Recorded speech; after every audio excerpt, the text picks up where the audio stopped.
JAFFOs, ball out Pro Bowl, Tony Romo, 40-yard dash, boy, don't be slow-mo. Get on the court, boy, I'm in go. Outside in the sun like Elliot Kobo. I'm running fast, LA de la Cruz. Turn on the JAFFOs, get my news. Big 7FO doing good, how I knew. All-Pro JAFFO, the All-Pro, Jump Talk Sports, they speak facts. You talk smack, you get sacked. Come tune in, sit in chat. Sport you like, they speak all that.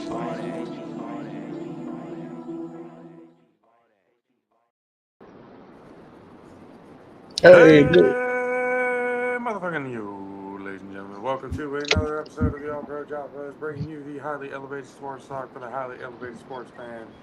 I am your host, your favorite, the bad guy, JP. With me, the greatest DJ of all time. Just coming off probably one of the greatest birthday weeks of all time, Mr. DJ Madsticks. What's going on? Joining in just a little bit before he's got to get to work soon. You guys know him as the encyclopedia here from the JAFFO Army, ladies and gentlemen. He goes by many names, but we all know him as Mr. Dub Alvarez. How are you, sir? Oh my god, it feels like such a long time since I've been on here. What's going on, JAFFO family? What's going on? Well, I mean, it's we're trying to get back into the habit of things. You know, it's been very spotty, at least in between episodes and stuff like that. So it's just we're trying to be a more consistent basis, get more shit to talk about, and we've had a lot to talk about because I mean, the birthday week ends off strong for Mr. DJ Madsticks as he was live on TV, Netflix. On Netflix. Hey, I've been watching that all day. Like, there I go. I was damn near through the whole show where we were sitting. Perfect spot, man. We're able to see you with the hat and everything too. Oh, so yeah. It's kind of like it was really, and that bright ass orange fucking phone. Yeah. Can't miss it. I got my iPhone 17 just in time. It showed up, so I was like, yeah, perfect timing. Yeah, had some good pictures, had some good videos and stuff that we got to post on the socials and everything. So that was cool. How was that experience, man? Ringside at a WWE event's got to be a different type of monster.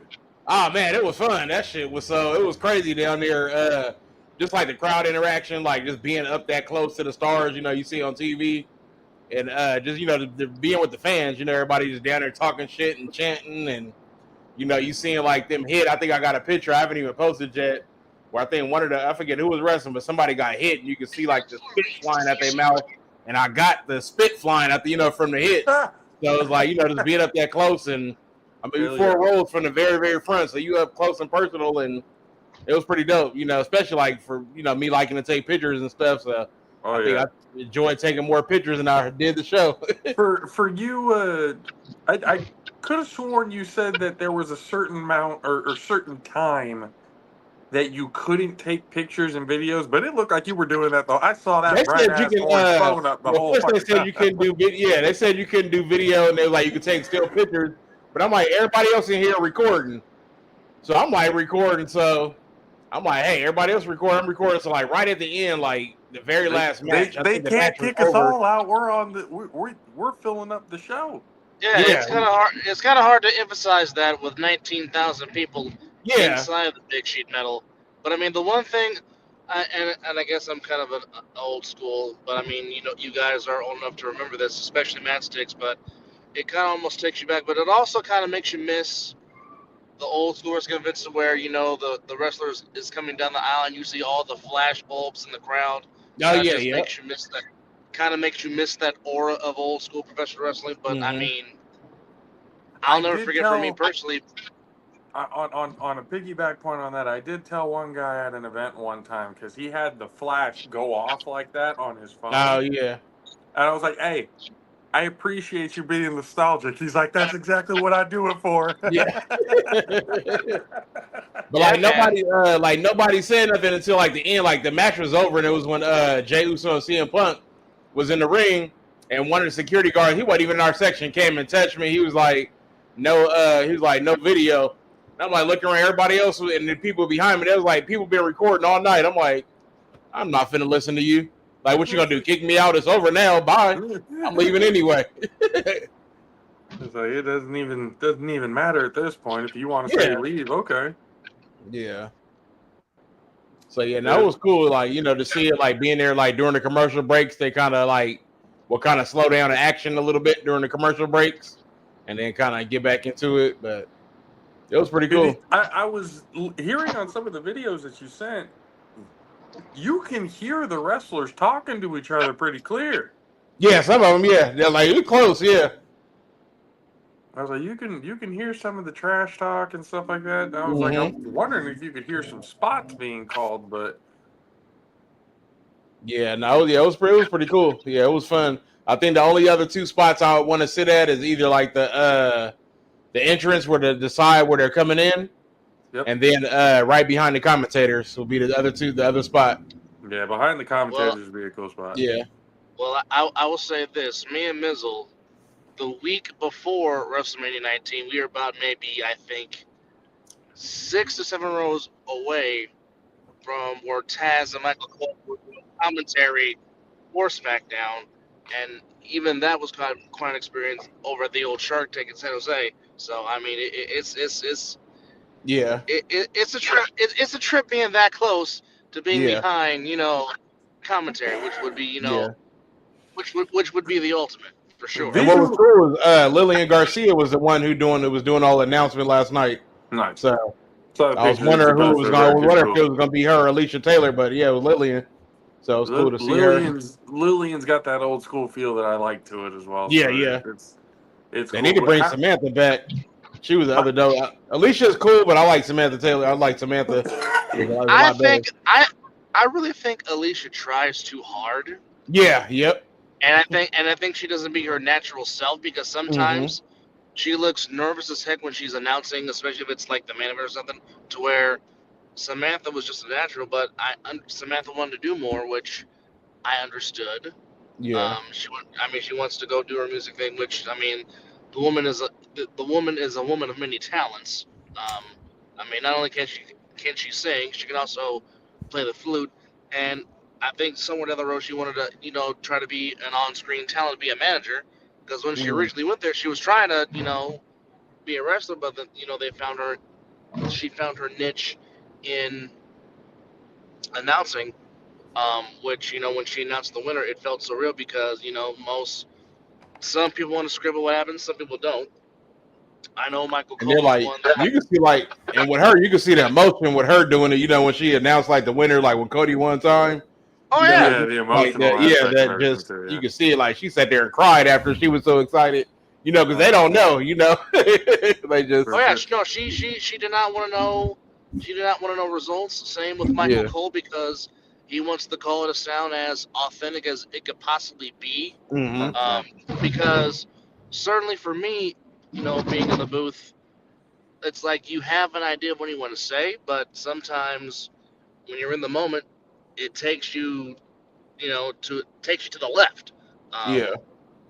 So I mean, you just have to be in the moment when the moment happens, and you just want to try to sound as authentic as you possibly can.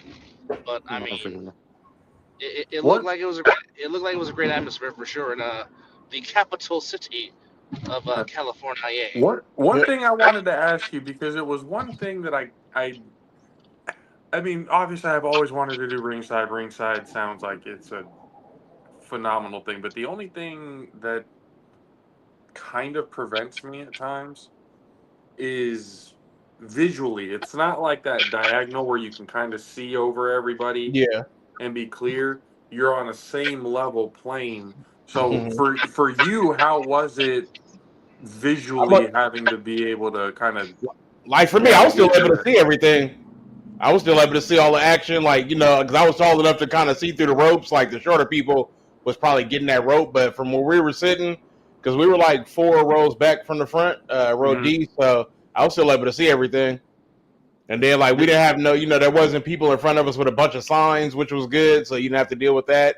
And then, like, when everybody stood there, you know, when one person stood there, everybody kind of stood up in the section. So I was about to say, was there kind of an etiquette, like once one person stands, everybody stands? Yeah, and then once the match starts, everybody kind of sits down, and you know, the ushers, they'll come around and make you sit down too. Like if you're standing up, they'll make you kind of sit down. But then when it starts getting good, you know, everybody kind of stands up, and you know, the The unwritten rule of wrestling etiquette. Yeah. But no, it was fun. Definitely worth it, and definitely would do it again. You know, especially cool to see, like, you know, wasn't expecting CM Punk to be there. Like, you know, he wasn't mentioned until, you know, when he came out. Then Nikki Bella, you know, she came out. You know, she wasn't announced to be there. So Yeah. And then to see Paul Heyman up close. Hell yeah. Yeah. That was a good picture that you put up. Put that on the thumbnail. Because I figured where we were sitting, I'm like, they're going to go up this road. I was looking at seats. I was like, they're going to enter from there, and they're going to go up this road right here. So sitting right here is going to be the perfect, you know, little spot. So that corner spot of the entrance, like where you're talking about, that corner from where from the entrance to the where they turn. Yeah, you got a clear view. Yeah. Perfect spot and everything, like perfect TV spot, everything. Yeah. Like that would be a good, if we can find a way to get to those corner seats, those would be. Oh yeah. You got to do it early. Nice. I mean, we were 7. Our seats were 7, 8, 9. So and it started from the right. So we were like right, you know, kind of right, not really in the middle, but closer to the middle, like perfect spot for the TV. Like you trying to be on TV, not knowing where the cameras were, you know, not knowing where they were filming. But then once it started, you like look up and it's like, oh damn, I'm sitting right there. It's like I'm in visual. Start waving, yeah. Look, Mom, I'm on TV. Yeah, I'm like what? And then of course, you know, I was watching it today. I'm like, oh damn, I was really all over the TV. So that's what I'm saying. It's like there was at one point I was like, oh, I'm gonna take a picture a couple times when he pops on screen just to show him. But then you kept coming up so often. I'm like, oh, I'm not even gonna like. Yeah, you don't have. Yeah, I'm like, it is forever there. Yeah, I'm like forever. Yeah, Raw. October 20th. I'm on the episode of Raw. Yeah, I'm like, how cool is that? Is permanently on there, etched in time forever. Yeah. Yep. Yeah, so Madsticks, I gotta ask you, what was it like seeing the Devil's Kiss live in person? Ah, that was dope. I have a video of it. I need to find the video. I have the video. So I was trying to get as much. I was trying to get as much as her as possible, but then she kept moving around, and then I'll show her trying to get a lot of that footage. But I didn't go through the video. But yeah, I have the video of that, so it was pretty cool. And it's crazy. You think it would be louder, like the ring would be louder than it is where you sit down there, and it's not very loud. Like even when they're hitting, you don't really hear it a lot. Which is weird, yeah. So I don't know if they like plug sound into the TV to make them sound, but when you're sitting there, you don't. It's not very loud when they're hitting the ropes or hitting the mat. Oh no! Well, I mean, when you're at a live event, I mean the bumps are not as loud because I mean I remember the last house show I went to. It was the Jimmy Uso LA Knight steel cage match, and even when they're throwing into the cage, like the cage noise is so minimum, as opposed to what you hear on TV when you're watching a cage match on TV. So I definitely know what you mean when you say that for sure. Yeah, I'm wondering if they have like small microphones or something like that inside the ring. I'm sure they do. Yeah, where it kind of amplifies, at least on TV, the sounds and stuff like that are being made. Yeah. There are certain things like when somebody gets chopped and everything like that, you can hear that clear as day for sure. It's still not really that clear. Really? Yeah, it's still not as loud as you think it is right there. I've seen Gunther live and his chops, like I can hear that. Yeah, no, they're like you would hear him hitting, but it wasn't as loud as you would think it would be. Like I got the video of Sheamus doing the 10. I got the video of that, and it wasn't as loud as you thought it would be. Huh. Yeah, there's got to be like small microphones somewhere on it where it amplifies it on TV because that's interesting. Mm-hmm. I'm wondering if it has anything to do with maybe crowd noise, like the atmosphere and everything kind of minimalizes the actual sound in the ring. Yeah, because when he's doing that, everybody's counting, so you don't really hear it. Everybody's counting the 10. Yeah, so I mean, maybe that has something to do with it. I'm not sure. Yeah, but I mean, yeah, that's very interesting. Ringside not being able to really hear the physical aspect of it. That's pretty interesting. Yeah. Yeah, being able to watch it and see it, I was just like, yeah, that was a damn good card. It's probably a better card than. Because when I first started looking at the card, I was like, it's gonna be all right. I'm like, none of my really favorite. Because they didn't even have at first. They didn't even have Jay and Jimmy on the card. I was like, damn. I was like, it ain't gonna be too many. And then when they announced that battle royal, I was like, oh, like we get everybody tonight. Yeah. Yep. I was like, Like everybody's showing up for this one. Eat live tonight. Like live crazy. I saw him come all the way down the stairs and then straight to the ring and they did it. So it was cool. Yeah, that was definitely worth it. It wasn't expensive like as you think it is. Like I think our 3 tickets was like $1,200. It wasn't that bad. Yeah, that's not actually that bad when you really think about it. The seats in the very front, I guess when you get those seats, you get to take the folding chair with you. They say VIP on them. You get to take the chair with you. Huh. I guess when you front row, yeah, there's like a section of chairs that say VIP. I was actually just about to ask, were you able to take the chair home? But I guess not where we were. No, it was like the front row, and then in the second row there was like 2 chairs. So. And then they took theirs home, I'm sure. Oh yeah. Everybody who got a chair, one dude he had like 3 chairs, so he had his whole family was there. I mean, you pay for whatever chair you pay for, you take. So right. I was like, a full-on collection at home. I'd have been out in the parking lot, table ladder chairs match. Hey. Prop to in the middle of the yard. You might be able to take those chairs outside and fucking sell them. Probably. Somebody will buy one of them on. Oh yeah. Yeah, one dude who was like, I paid $1,000 for my chair, just to sit where he was sitting. You go, but depending on the event and stuff like that you go to, if it's like memorable and stuff too, you can definitely sell those chairs for a good amount of money. Yeah. No problem. Yeah. That's that was the last time they were here this year, and definitely next year, definitely gonna do it again. And, yeah, they had 2 Raws in Sacramento within a couple of months. So his wife, one of the kids went in April. She went in April, and then went again. So. You know what I'm saying, like me, Mizzle, and TG went to the one in April. Yeah. And then when they announced the one, I was like, oh shit! That's twice. That's interesting. Okay. I was like, looks like Sacramento is starting to become a little bit more of a popular spot for. And I didn't realize Maxine Dupree was from that. The what? Maxine Dupree. I didn't realize she was from that. Mm-hmm. Yep. That she was, or that she is. Yeah, so she got a pretty big pop the last time. Oh yeah. No, she was good. Her parents was there, and you see Becky over there talking. Is she from the Sacramento area? Yep. Yeah. Oh, okay. Yeah, when we went in April, she had a Kings jersey on in her entrance. Yeah. Okay. Yeah, her and Jacob is from Sac. Those are the only 2 that I know are from Sac.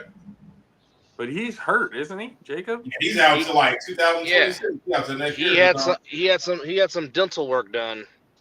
Yeah. Yeah, he sure did.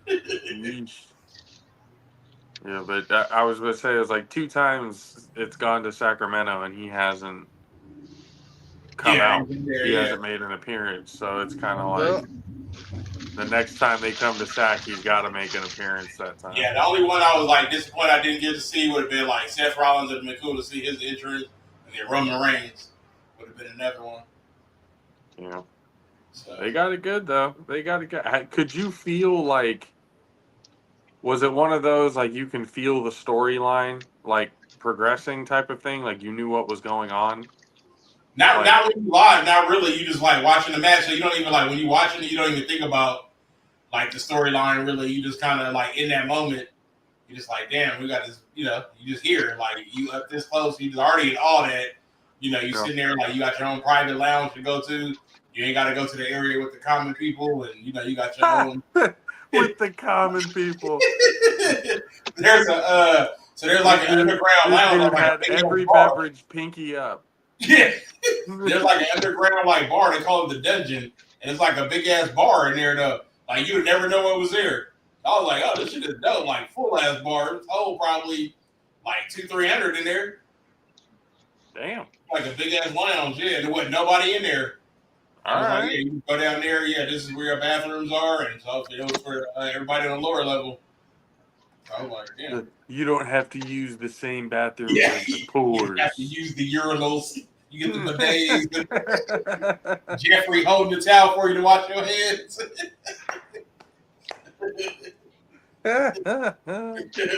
That's awesome, man. No, I'm glad you had fun, bro. It looked like it was a good time. Again, you were on TV pretty much the entire time that the show was going on. It was not hard to see, especially with your hat on. It was not hard to see you, especially with your indie vibe shirt and everything else like that. So we'd even got to see, Mizzle and Dre and Will was on there for a quick amount of time too.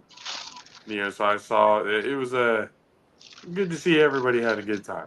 It was a good card too, so I'm glad everything kind of went down the way it did. Yeah. But Dub, it sounds like you're getting into the old 9 to 5 now. Yeah, just pulled in. But appreciate y'all having me on for the few minutes that I was able to come in and of course, bro. Talk about Raw. By the way, go Blue Jays. Blue Jays in 6, and go Warriors. Beat LA. Fuck the Dodgers. All day, every day, and somehow our damn football team is 5-2, and I don't know how, but nonetheless, have a good show. And fans, don't forget, please get those subscription notes to JAFFOsTV. Get them up. Yes, sir. Get them up. Yes, sir. Get them up. Get them up. And don't forget, get your JAFFOs merchandise, your DJ Indie Vibe with DJ Madsticks, EJ Whistle. And of course, don't forget the Muslim Dub Show merch also. So love y'all. Merch. Love y'all. Love y'all. Appreciate y'all. And I'm going to go adult and, do the 9 to 5, if you will. But appreciate y'all. Have a good one, sir. Y'all. Love you too, bro. The door's always open. We'll talk to you yes, next time. All righty. But it has been a very interesting, you did talk about the NFL a little bit. It's been a very interesting, this season. How can I say this? It's almost, we're living in a weird universe that none of what is happening right now seems like it should be happening, but it is. Like, Daniel Jones in a Colts uniform actually is good. Hey, got a chance to fucking win that division. Okay, well, that's something that we didn't have on the radar. Yeah.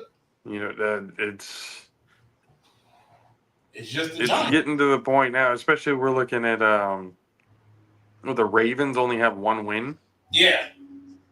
The Jets are winless right now. Mizzle asked me if I thought the Jets would go winless, and I said it's hard to go winless, man. Unless you're really trying, it's hard to go winless.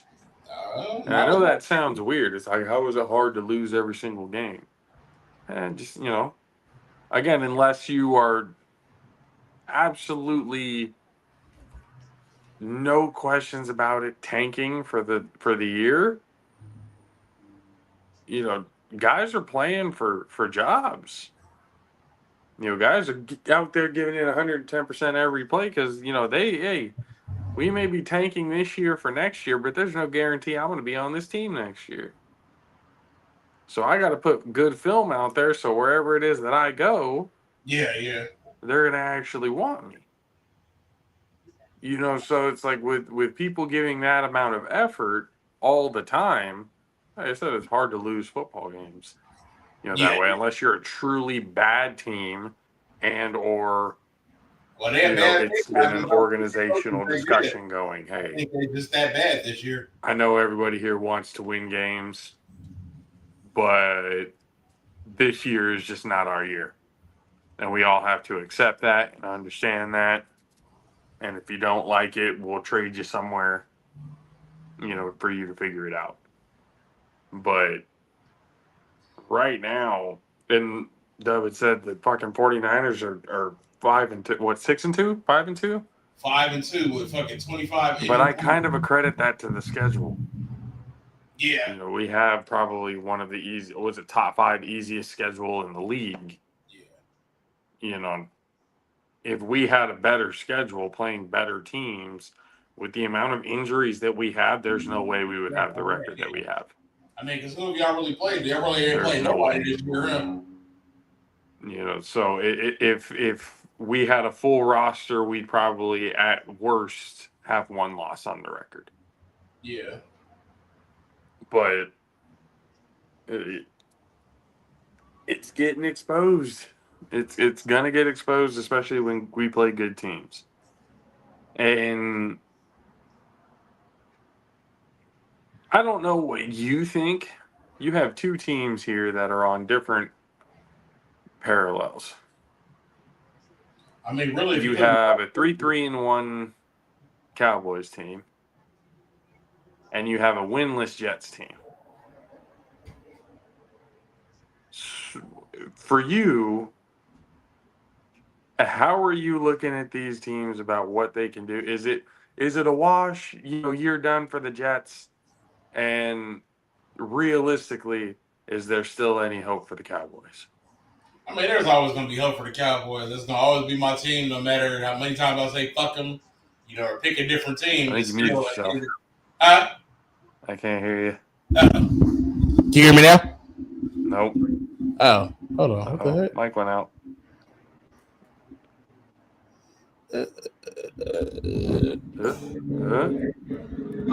Can you hear me? It was working. Can you hear me? Nothing. Oh, what the hell? Hold on. Oh no. Can you hear me now? Nope. What the hell? Wouldn't be a show without the technical difficulties. I love it.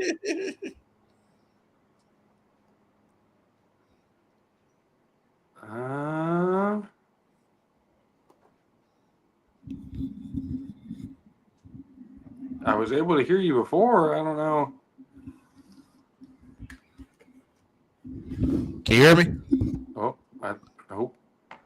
What the hell? Maybe it's a me thing. I don't know. Close out and come back. Yeah, because I'm getting it. I can see where it's, I'm getting it on the mic, but I'm not sure. I can hear you.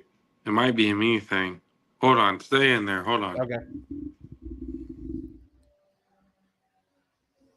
Hey, we still live. We got technical difficulties. We're trying to get it figured out. So y'all tune in. We still here. Hopefully you can hear me. But yeah, now we just get into this NFL, talking about the Cowboys, Jets. You know, the Cowboys going to always be the squad. Can you hear me now? Now I can hear you. Okay, so it's just, I think it's you, yeah. That was definitely. I'm like, I didn't change nothing. Like, that moved. Yeah, you could hear me, but I couldn't hear you. Okay, but yeah, go ahead.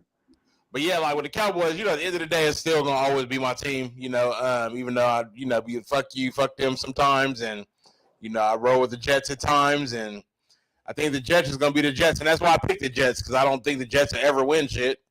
So, but that's why I don't want to be like, oh, I'm gonna jump on the bandwagon. So I pick a bottom of the barrel team, and they still ain't did shit. So. And with the Cowboys, it's like you get these Cowboys, it's like week to week. You get a different team week to week. Like if we can get the team that played Sunday, if we can get that all year round, there's nobody who can stop us if you can fix the defense, fix that hole in the defense. You guys did. I mean, because they beat the shit out of Washington the other day. Yeah, but Washington is also battered and bruised as well. You guys played Marcus Mariota. You didn't play Jaden. We played Jaden. Jaden got hurt in the middle. Jaden got hurt at the end of the game. It was at the end of the game. Oh, that was the end of the game? It was towards the end of the game when he got hurt. He played almost that whole game. Oh. Yeah. I had just thought that Jaden had gotten hurt, so I was like, oh, shit. I didn't know he played the majority of that game. I think it was I want to say third or fourth quarter before he got hurt. I want to say almost fourth. So it was just an overall, not a good game for Commanders. Nah, Dallas defense. I mean, they couldn't do shit. They couldn't. The Washington couldn't do shit. Deron Bland, he just set another record. Most pick sixes? Because he just had another one to the house the other day. In the league? Yeah. Like as far as I think like in the he just set a record for pick sixes. Shit. I'm gonna look at it. Well, fuck your team, but good for him. Yeah, but they like I said, Dak fucking. I mean, right now they got Dallas has the number one offense in the league right now. Yeah, but I mean, and that was without CeeDee Lamb. You guys have always had that. It's like, oh, they have the number one offense, but why does your record say what it says? It's because our defense is garbage time. Because our defense, none of it been garbage time. Is the defense. The defense can't stop the run. They can't stop shit on third down. It's not the offense at all. The offense been doing its job. It's the defense that can't stop who's from scoring. Like if you go look at Dak's like percentage right now, and his whistle name is not garbage time. He doing his all game. All right.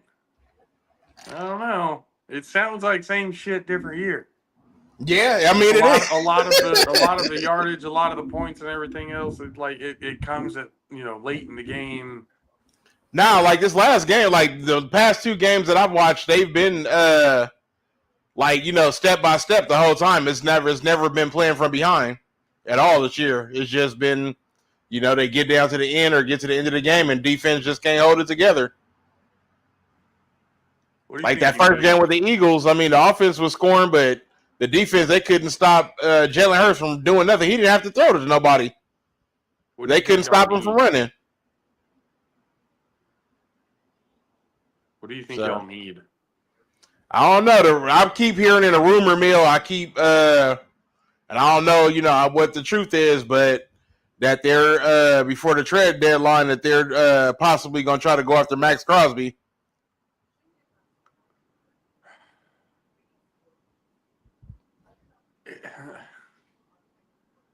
You can get him cheaper than you can a Micah Parsons. I get, I hate that they gave up Micah Parsons, but I get why they did it because it saves them money to pick up other players. They can pick up another 2-3 players for what they was going, what he was 1 for 1. Yeah, but if you pick up Micah Parsons, you're going to need to pay just as much money. Or no, Max Crosby, you're going to need to pay just as much money. You think so? Hell yeah. Yeah. He's not making, chump change right now. He's a good amount of that cap room on the Raiders. But the reason why I'm wondering why all of this rumor shit is happening is because Max Crosby, that motherfucker got a Raider tattoo. He said he loves playing for the Raiders. He wants to be a Raider his entire life. Yeah, but he ain't got no goddamn say so when the team say you gotta go, you gotta go. See, but that's one of those decisions that, and you see these types of decisions, these what if, decisions all the time. This would be one of those, if the Raiders got rid of Max Crosby, it would be a detriment to the team. Yeah. It wouldn't sit well, with anybody. So I don't think you want to give up arguably a top 5 defensive end in the league. Not even just the division, the league. Yeah, because his contract is only 3 years. He only got 3. He only a 3-year contract. I mean, I think you ride out that 3-year contract, and then depending on how he does at the end of it, you either pay him some more, or it's hard to say at the end of it because they just fucking garbage. So clearly, offense or defense ain't doing shit for that team. So, he ain't doing too much to help. Yeah, I don't know, man. The whole team just suck ass right now. Even Mizzle will tell you that. He's been saying the same thing. But, I just don't know, man. I'd have to see it to believe it type of thing. Yeah, shit, we didn't think Dallas would get rid of Micah Parsons either. You know what? I think that was one of those that you don't think it's going to happen, but when you follow the breadcrumbs, you kind of knew it was going to happen at some point. Yeah. There was too much friction there, and we all know how Jerry Jones operates. It's my way or the fucking highway. You don't like it, find another fucking team. I'll find one for you. You know, real simple. That's just how Jerry Jones has always operated. Mm-hmm. A lot of the times to the detriment of the team. But if he were to just do what he's supposed to do without all this backlash, like Jerry Jones is starting to become that notorious owner that just does not invest in the team of the point of he'll invest in the marketing. He'll do whatever he can to keep that moniker of America's team. He'll market that shit to the day he dies. But he doesn't invest in the quality talent that's needed to win the big dance. When you trade Micah Parsons, when you take all of these, you're not paying players, just because you have the ego of, oh, we can do it with anybody. Well, you haven't been able to do it with anybody really since the 90s. Yeah. Not even really even sniffing the NFC Championship game. Not even so much as the goddamn Super Bowl. So at what point do you think that formula that you think is so genius? Oh, we're the Dallas Cowboys. There's a reason why we're the number one high organization. Marketing doesn't equal talent. Yeah. People can want to play for the Dallas Cowboys if they have the name for it. They have the name to attract all the best talent. Mm-hmm. But Jerry's never willing to pay. He's never willing to pay that. He was so reluctant to pay Dak that $60 million.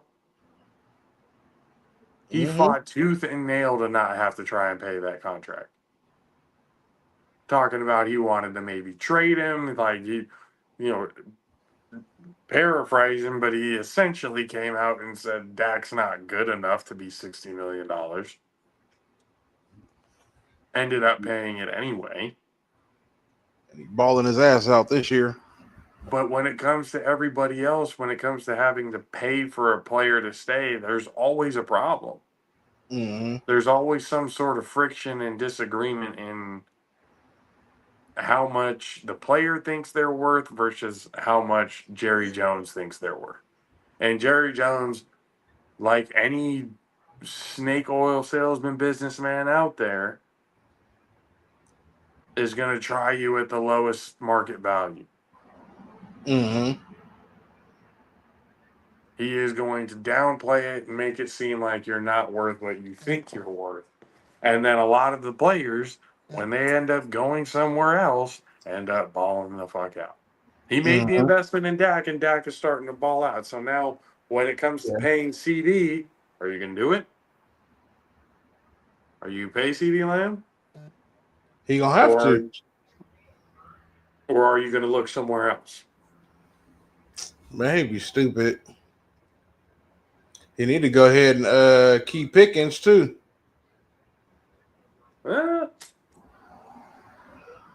Pickens actually have been coming through. Like even when CD was down, Pickens was still, he was doing his thing. He's been doing his thing. Yeah, Pickens hasn't been bad. I'll give him that. Crash Sunday, Out Brother number one is definitely not doing, terrible. But again, it's just a matter of, can you keep the pieces together and can you have the right coaching to be able to actually produce something? Yeah. That's really the question. And Jerry just hasn't. That's been the criticism the entire time of Jerry Jones. Yeah. He's never, as much as the team is worth, and he boasts how much the team is worth, he's always penny pinching when it comes to contracts. You got to really love playing for the Dallas Cowboys in order to play for them. Mm-hmm. He's going to take the team discount all day long, every time. And if you don't like it and you don't want it, you can go somewhere else. Mm-hmm. And he is more than willing and more than okay for letting somebody go. Yeah. He has proven it time and time again. He does not care what your name is, what you've done, what you've produced, how many All-Pro selections, how many Pro Bowl selections, doesn't matter what. You don't like the way he's running things, you don't like the pay that he's gonna be giving you, there's the door. And he'll take all the scrutiny in the world. He does not care. He obviously doesn't care. Yeah. If he cared, the changes would have been made by now. Yeah. So Dak this year is almost at 2,000 passing yards, 16 touchdowns, and 3 picks. So not bad. Yeah. Not bad at all. Yeah. So like Sunday, his user rating was like 130. Right, the average is like 107. He had that bad game. Whatever that game against Philly, they didn't score. He didn't have no touchdowns that first game, but he scored ever since, like 3 the last 2 games, and then 4 against the Jets. So he's not doing too bad. Not too bad this year. He's on pace to have a pretty damn good season.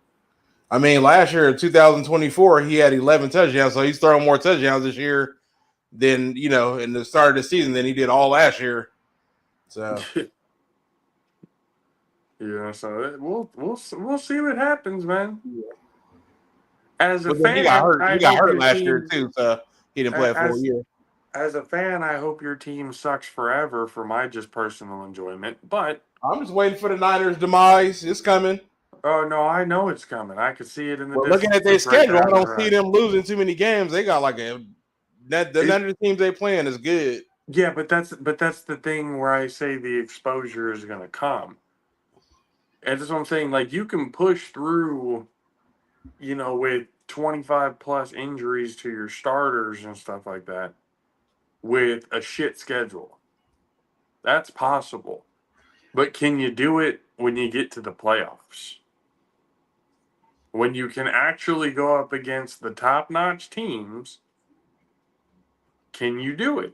Mm-hmm. I don't know if they can. And it's not about like, oh, I don't think they're talented enough or that. It's just, it's body bag fucking city with this team. Mm-hmm. It is hard for me to say, oh yeah, they're going to win the Super Bowl with our fucking third stringers. Yeah. Like that, you're not going to get a very optimistic response out of me when it comes to that. If that did happen, that would honestly be Kyle Shanahan's greatest coaching achievement.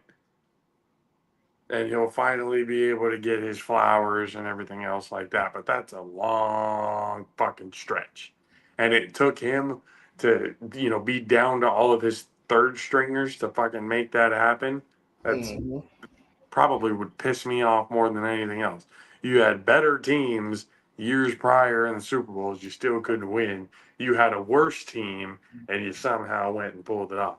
Now, I'm not complaining because Lombardi's going to be held up regardless, but I'm still going to have some questions of what the fuck, how long, where the hell has this been?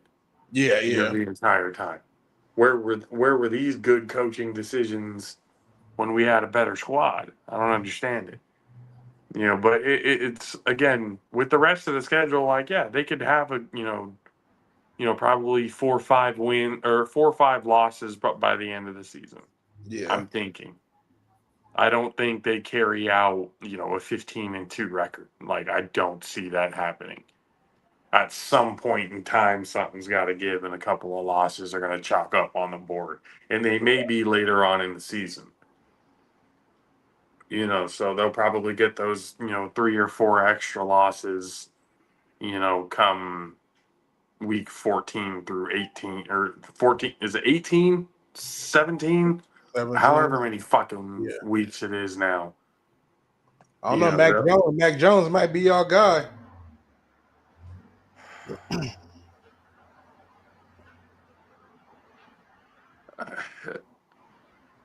I don't even. I mean, he been out there balling. Like, And I know he has. And I truly do appreciate the fact that he has.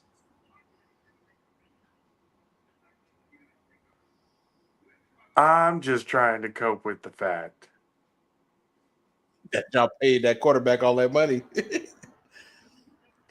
But that's where I say, like, when Brock Purdy comes back, when he finally gets back from injury, which I don't know how long that would be, because they're now starting to talk about he may need surgery in that turf toe and everything else like that, which could possibly be season ending, for him.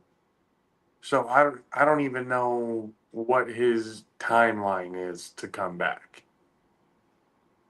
But it would be wrong, I think,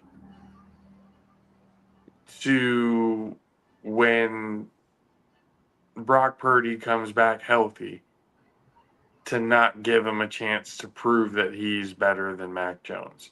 If Mac Jones is that good, watch how much better I am. Like, you got to give him at least a chance to prove that. And if he can't do it, the production, goes off, or, whatever it may be, and just Mac Jones just happens to be a better quarterback for the system that we have. When he come back, then I would give him 3 games. Yeah. One game, the first game, to kind of knock off the rust. Second game, if you get a loss, it's kind of forgivable. But that third game, if by that time that third game comes up and you're still playing like horse shit, hey, I'm sorry. I got to put in the guy that's putting in the work. Yeah, yep. I got to put in the guy that's winning the games. Like, it ain't nothing personal. It's all business. At the end of the day, we want that ring, right? Yeah, yeah. So if that means I have to put in the fucking backup because he's getting more production than the starter is, then that's what I got to do. At that point, they just got to look for a trade partner who's willing to take that contract. Because that's going to knock his stock going to another team. Going, oh, yeah, they paid you $50+ million and you ended up losing out your job to a backup and Mac Jones. You're not worth 50. You're going to have to prove it. So somebody taking on that contract, that's going to be tough. That's a tough sum. So I don't know where that's why I say, like, I saw this one video, a guy making fun of the situation. It's just like, he went up to Mac Jones like, hey, Mac, you're playing great. I know, thanks, right? We're going to need you to calm the fuck down. We're going to need you to actually just chill the fuck out. Stop, but be a little bit more average game manager than what you're doing right now. Because right now you're turning a decision that we made into an actual nightmare. It's dead money that we're just going to be eating the entire time. Because if you win a Super Bowl with Mac Jones, you can't not start him. Yeah, yeah. You got to. He has to be your number one guy. Especially if he's the reason why they're winning. Not like being carried by the team like a Jimmy Garoppolo, like actually being the reason why they win the Super Bowl. Like, that's undeniable. You have to put him in. So that's just, and it just goes back to going like, oh, well, it's come full circle because, they should have drafted Mac Jones in the first place. Yeah, they probably should have drafted Mac Jones in the first place. But Kyle wanted to get cute, drafted Trey Lance, And here we are. You know, the story would be a little bit different these last 5 years had a different decision been made. But that's neither here nor there. But, yeah, if Mac Jones wins the whole thing, I'm not going to sit here and go, oh, well, yeah, Mac Jones won us the Super Bowl, but I still want to see if Brock is going to be any good. It's like, no, sorry. We got the proven guy. Like, we already have the guys. I don't need to experiment on this. We need to expand on this window that we now have. Mm-hmm. So we either need to restructure your contract, or we need to trade you to another team that's willing to take your contract, because there's no way in hell we're fucking cutting you. Yeah. With the amount of dead space that's going to come with that. With it, yeah. You know, so I don't know, man. I don't know. The team has just been so injury ridden this whole year. The fact that we're 5-2 right now is kind of, it's like, wow, okay, cool. Was not expecting this. Yeah. But, glad that it's happening. But it's regular season. We have we would have a much better outlook if the entire team was healthy. Mm-hmm. Be a completely different tune if the entire team was healthy. We might be undefeated right now if the entire team was healthy. But we're not. And right now we're the beneficiaries of a shit schedule. So when it comes to playoff time, all right, let's see what you can do. And I don't know if they had enough to be able to pull it off. Yeah. Now, if I'm wrong, cool, great. I'm still going to be fucking celebrating if I'm wrong, but I'd rather be proven wrong than being blindly optimistic like a lot of these other fans are. It's just, I just can't do it. I can't, in all good consciousness, put my heart and soul into it, knowing damn well what the end result is going to be. Mm-hmm. Like, it doesn't make any sense to do that. You know, when you see what you got, you go with what you got. You know, but what we got, I don't think is enough to hoist the Lombardi at the end of the year. Yeah. You know, just not seeing it whatsoever. Yeah, it's gonna be interesting this season. It's hard to tell, like, who. I feel like it's so up in the air this year. Dude, Drake May is actually good for the Patriots. Yeah. I mean, the Falcons was doing pretty good, and then they like all these teams that, you don't think that's, man, shit, even the Bears is coming out of nowhere. Did they win this weekend? Or did they lose? Because they was like 4-2. Quite frankly, Madsticks, I don't give a fuck about the Bears. I don't give a shit if they've been losing. I don't give a fuck if they've been winning. I don't give a fuck about the Bears. I don't care. I could absolutely care less. That team, to me, is just an absolute waste of conversation. The fact that we're even talking about them right now is a waste of 30 fucking seconds. No.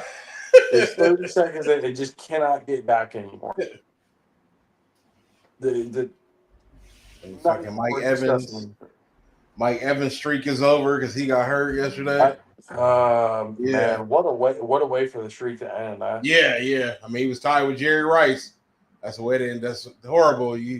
Jerry Rice, like, fuck that. He's like, you ain't taking my shit. Jerry Rice went full Tanya Harding. Yeah. Why? Yeah, hoping Mike Evans for a speedy recovery and 100%, man. I got Yeah. respect for that guy.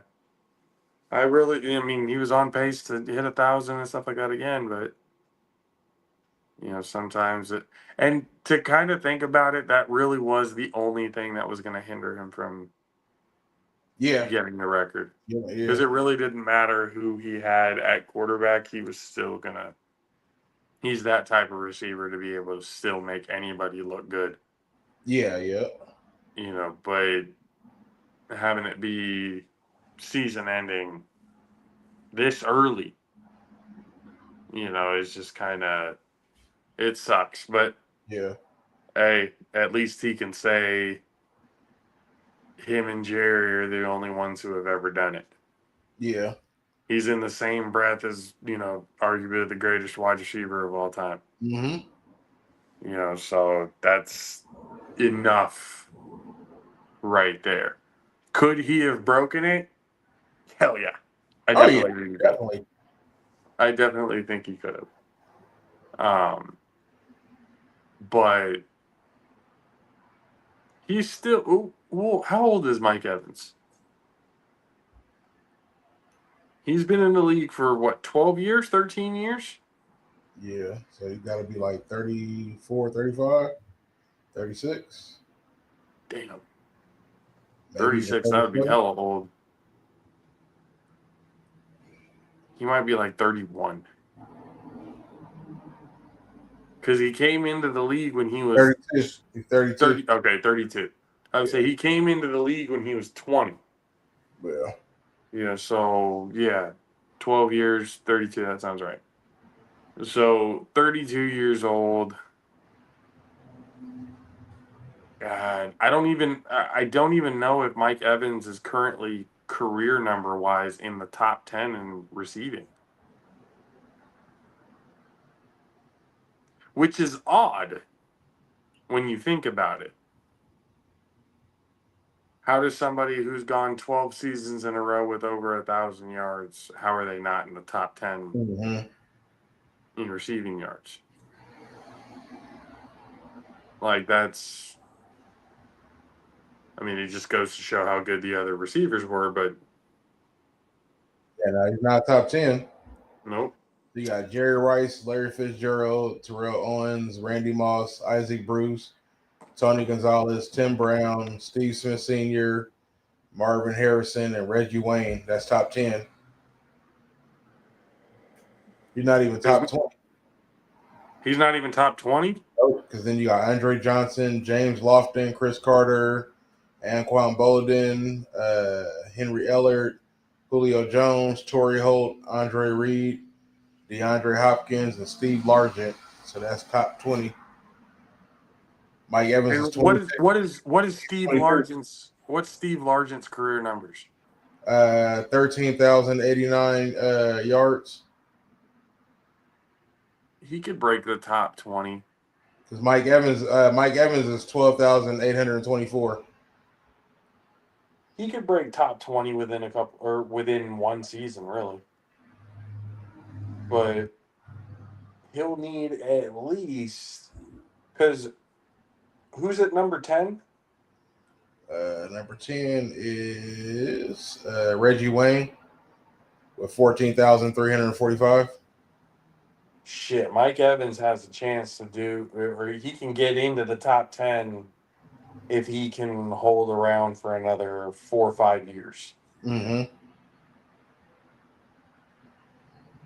And if he can crack the top 10, I think without a doubt, first ballot Hall of Famer, no questions asked. Yeah. Like there's really nothing. But he's gonna have to, this injury is definitely gonna hinder some long-term plans. Yeah. But it is definitely something that, especially with the amount of money that these guys put into their bodies, training wise and nutrition wise and everything like that. Yeah, I think he can give a good 4 years, maybe 5, depending on how he's feeling. Because 35 as a wide receiver, 36, that's really pushing it. Yeah. That's really, really kind of pushing it. So he's going to need to, at least in these next 2 to 3 years, put up some ungodly numbers. Yeah. You know, so it's we'll see. But I like you said, Madsticks, I really do hope for speedy recovery. Hope he gets through it easy, and without very much pain.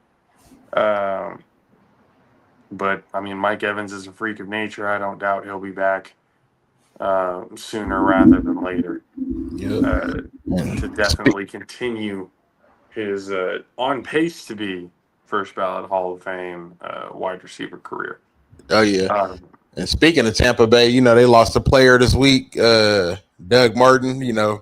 Used to play for Tampa Bay running back, and then they said he had died in police custody in Oakland, and then he started listening to the story. It got weirder. So he was apparently, the story that's coming out is he was breaking in somebody's breaking in. He was a suspect in a robbery, breaking and entering or something, and then somehow died in police custody shortly thereafter.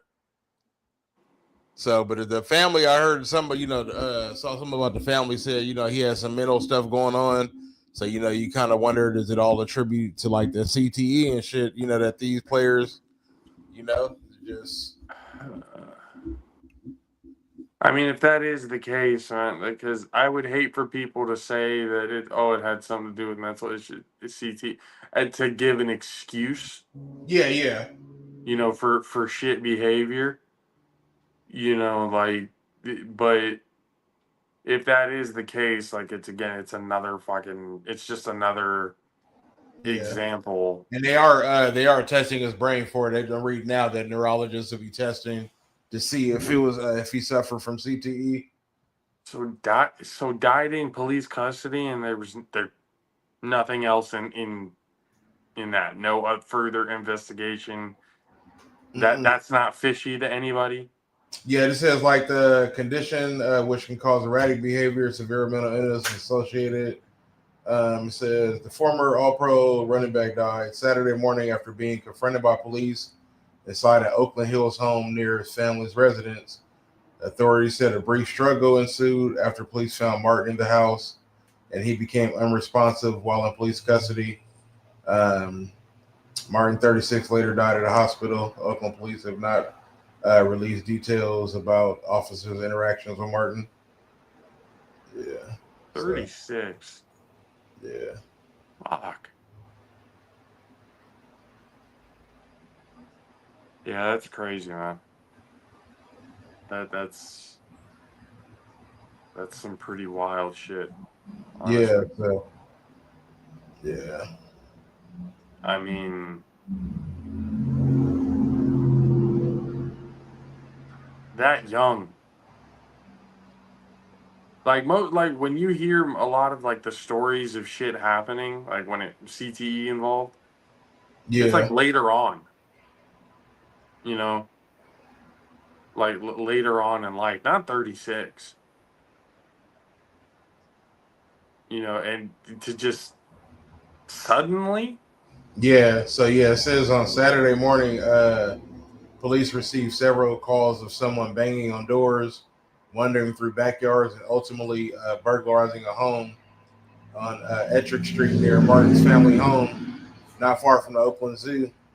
It says in a statement issued Monday, Martin's parents were actively seeking medical assistance for him and had contacted local authorities for support before his pre-dawn Saturday encounter with the police.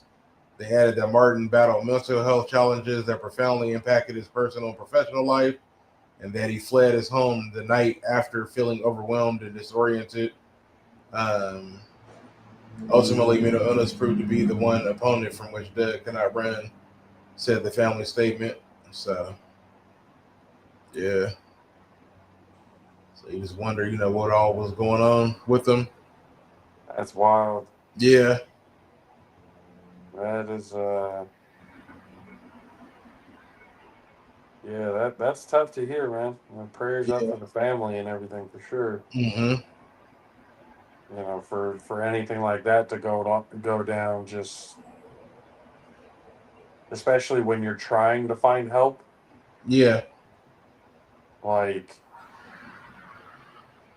yeah, that's tough. That's a tough one for sure. Mm-hmm. I don't know what happened. It just sounds weird. Yeah. Like Yeah. I mean, like you really want to know, to like, just suddenly, like there's probably, I'm sure, has there been like an autopsy report that came out? yeah. So, well, the autopsy said like it'll take a couple weeks, just like the CTE results will take a couple weeks. So like you won't know, and then as police, they'll have to release body cam footage and all of that, so you'll kind of know more. But she ultimately could have just died of a damn heart attack, from just he could have been on something, or we don't know, we just I just go, yeah. That's wild though. Well, I mean, I rest mean, in you peace already to that left the partner. house feeling disoriented, and so he was already just, I wonder if he took something before he left the house and just fucked him all up, and then. Yeah, man, I don't know. It's just a damn shame you hear stories like this. It really is. So again, prayers up for the family. Rest in peace, Doug Martin. Wild shit, man. Yeah. Wild shit. Trying to go a little bit more in the positive direction. Yeah. The A7FL. Yes. Has announced the March 2026 season with the addition of a division in the great state of Georgia. Georgia. The big boys of Georgia. Ooh, boy. Hey. There's some dudes out there in Georgia that it's like they made you in a lab. Like there's no way you're just that big for no reason at all. Like just straight big old country boys, solid country boys out there. Mm-hmm. So I mean, we'll see. I mean, usually the new divisions will take a little bit of time to pick things up and kind of get with the program and understand some things and how the league operates and runs, and then by then 3 or 4 the division will start to kind of amp up. Hopefully they have some good direction, because what we've noticed is it takes good leadership in the ownership role for the divisions for it to be successful as well. I mean, Derek Duncan, what he's done with the Vegas division in these short 4 or 5 years that they've been around, being from they're not going to be able to compete with the East at all to being back-to-back champs. Yeah. Just it's and he's got a lot of good things that he's doing with that division. It's still growing. It's getting better. They're getting more players and stuff like that to come in and participate. So it's just having that model to be able to look at and go, okay, this is kind of the formula to make the division itself, successful. Mm-hmm. I don't know how many teams. I know that there's a division in Georgia. I just don't know how many teams. I think the minimum that the division needs to have in order to function, in order to like make a deal to have a division there. Yeah. I think it's a minimum of 4. Okay. So it used to be 6, but now it's I think 4. But we'll see how many teams that they end up coming out of there. I don't even know where they're based. I don't know if it's in Athens. I don't know if it's in Atlanta. I don't know if it's really anywhere else where they're being based out of there in Georgia. But March 2026, a whole nother season of chaotic action of the A7FL. It's probably going to be another more good times here on the show, being able to have people on a weekly basis. That was pretty cool this last year. Damn near every show we had somebody on. So that was pretty good to have. We'll try to continue that progress this next coming year for sure. we definitely get more, as the months get, as soon as January hits, really all the conversations start ramping up. Yeah. They're thinking about doing, winter ball, just stuff to kind of help prepare, almost preseason like, to kind of help prepare for March. So the team would be in Atlanta. Atlanta. It's just one team. It says the new Atlanta team will make its debut. Yeah, so I think it's just one team. Huh. See, that's interesting.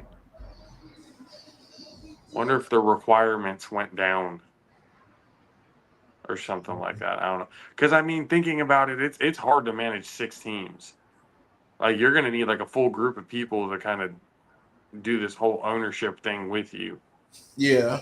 Managing, 4 or 6 teams is a lot. So... And you're going to be paying for the division. And on top of that, that's not even including, I don't think, the jerseys and everything that are supposed to come with it. You have to get the sponsors and get everything, yourself.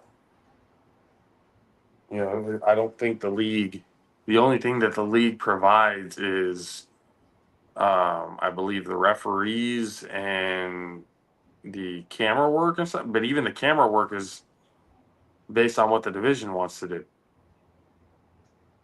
But then we've also got word out here that A7 coming to Sacramento may be sooner than we anticipated. We got EJ Wizzle's mom out here having talks, being able to bring an A7FL league out here to Northern California, San Diego area as well. If they can get them out here in Sac, I can't wait. Yeah. I can't wait. That's going to be fun times. That's really going to be something that I'm looking forward to if they come out here to Sacramento. Because she's not the only one who's talked about it. I forget about, I'll have to look back at the messages that I have. But there's somebody else who's trying to get a division up here as well. So I may need to actually, if they haven't already linked up and talked to each other already, because EJ's mom is very, very well connected in who she knows. Yeah, so with this Heritage Bowl and everything coming up, in January out there in San Diego, I wouldn't be surprised if there's already been a conversation, but I'll have to check and see who it was that I talked to about it. But they're from Vegas. That I guess they were going to be moving back out here. Or they're originally from Sac. They moved out to Vegas, played with the A7, but now moving back to Sacramento, wants to bring a division here. In the process. So we'll see what happens. Then it may not be this coming year, because I think they would have announced it by now. Yeah, probably. Yeah. But it could be soon. I don't know. I think there's a cutoff date. I don't know when the cutoff date is. But if I'm not mistaken, they probably have at the latest till December to get registered to be ready for the 2026 season. Okay. If I could be wrong, could be sooner, could be later. I don't know. But the process of it happening, I think the division, it won't be 2026, but we could have a division here in Sacramento or Northern California as early as 2027.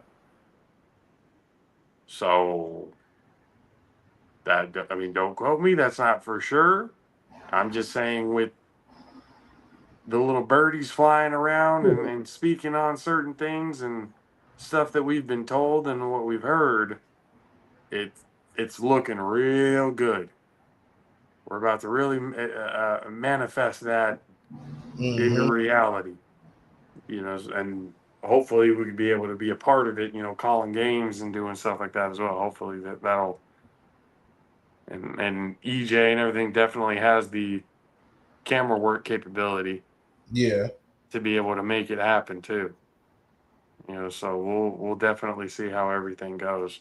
But A7 2026 March, Georgia is now in the picture and entered their hat into the newest season and could possibly be the best season. A lot of moving around has already happened. But we'll get more of an idea of they're still around. If you're talking about A7, yeah, they're still. At least I think they're still around, unless something happened that we're not aware of. Mr. Matt Ryan, you may know more about it than we do, but I know, right? But it's we're excited for the new season to come around. We'll see what happens. Upcoming. We know the BIC is definitely going to be ready to defend their crown. I'm at Atlanta. There's, I guess if that's where the team from Georgia is coming from, so if it's only one team, again, I thought it had to be at least four to be able to have a division. You only mentioned Atlanta, yeah. Yeah, it could be all four teams are in Atlanta. It could be the whole division is just based in Atlanta, but we'll see what ends up coming out of it. It's going to be exciting. We'll see for sure. But God, already going to be like halfway through the NFL season. Madsticks is beating everybody's ass in fantasy. Yes, sir. Like it's not even close. Like the point differential, the point differential was just like, what the fuck? Yeah, because I think I'm gonna hit over. I should be like over 1,000 points right now. I think the next closest person to you in points for is what, like 200 away, 300 away, something like that. Yeah, so I have 1,040.75. The next person is 889. Jesus. Yeah, Madsticks has just been doing belt to ass to everybody. Yeah, this season. I got you this week. Yeah, probably about to put another belt to ass on that one and go 8-0. I don't know. It could be the trap game though. I might got you. I might have you. Nah, ain't no traps here. We'll see. We'll see by this time next week whether or not who will have the last lap. I will be pessimistic about it because damn, my team has very much been a roller coaster of fantasy football. One of your players is out for the season. Yeah. Yeah. Two of them actually. So I gotta fix that whole fucking thing. But yeah, a whole lot of questionable on your bitch. just like the team that I root for in real life, my fantasy football team loves to reflect my heartache and pain. So I'm so happy that that's happening yet again this year. But everybody, appreciate everyone for hanging out with us on this Tuesday. Again, we're trying to get back into the mix of things, more football, but again, life has been lifing, but we're trying to pay attention to as much as we possibly can. There's still going to be more photo and video dumps from our trip to Arizona. I know some of it by now, like, oh, those are late and everything. It doesn't fucking matter. It's stuff that, pictures and stuff like that we took that we want to put out and, share with everybody. So regardless, that whole trip's going to happen. I think Madsticks, be on the lookout for his as well. I don't know if he's going to give me any more to be able to put on the JAFFOs TV one, but be on the lookout for his DJ Madsticks official account. He's going to have probably some more stuff from Raw yesterday. Oh yeah. To kind of show more of that experience. But stay with us. We will be here again on Friday. Be with us tomorrow here on JAFFOsTV starting at 7:30. another session of Botched Initiatives. The Sable Night. Things are getting pretty crazy in the land of Dunya, and it's about to get even crazier come tomorrow. So be on the lookout for that. Starting once again 7:30 here on JAFFOs TV, and then back here on the JAFFOs or the All-Pro JAFFOs on Friday. I want to try and stay more consistent with the Ring Psychology podcast, which we had yesterday.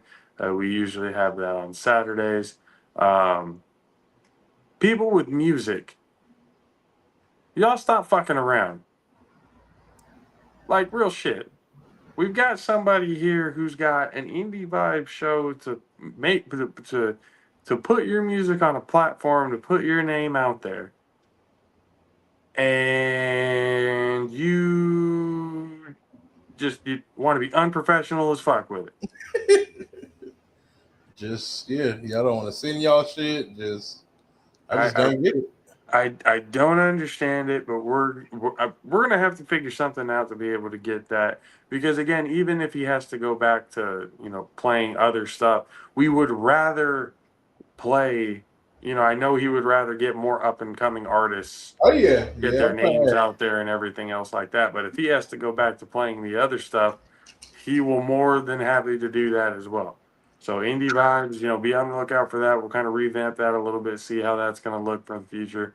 I need to get Wizzle, for the Prodigy mode for his whole gaming sessions and everything that he's had. We got to get that running some more. So there's more things that, want to be consistent. The goal is to try to have some sort of programming happen every day of the week. That's always been the goal. Whether it's been one show or another, we've already got the JAFFOs going twice a week.